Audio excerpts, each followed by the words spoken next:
where did I want to go with this? It's important that you show your viewers the William Pollock video. Now, you have a link in there, and William Pollock actually helped and was involved with this type of technology.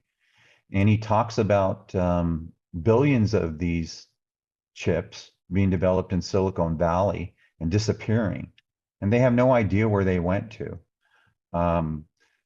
It's important that they see that video because it's very enlightening. Now, this was done a long time ago, and he didn't disclose. He wanted his video disclosed after his death. My assumptions are so he didn't get in any trouble or locked up in prison.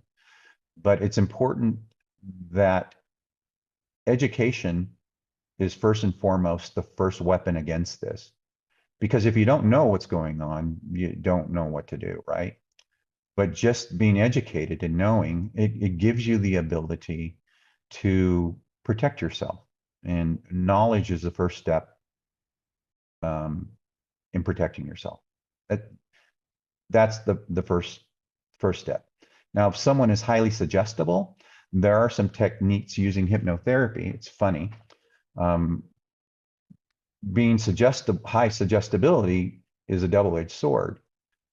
You can be easily manipulated, but using that ability to be highly suggestible can be your superpower.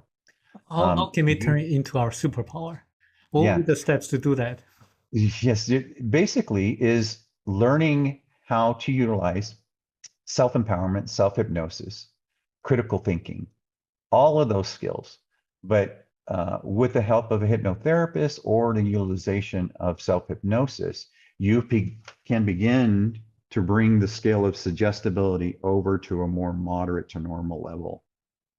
And in my book, we talk about those techniques.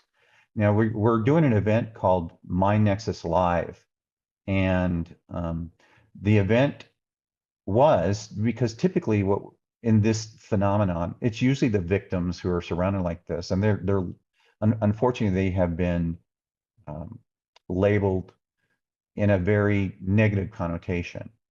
But for some reason, when we talk about the Havana syndrome and the fact that they're exactly the same symptoms, the general society is now, I think, ripe to at least embrace the fact that this may be a possibility. And with the advent of Homeland Security now admitting that this phenomena does exist, but when you look at the video of their testimony, when they're asked about the general population, they sort of infer that it's happening, but they sidestep it. They won't address it directly. They only talk about federal employees and diplomats. I hope that helps. I hope that that helps. helps. Yeah.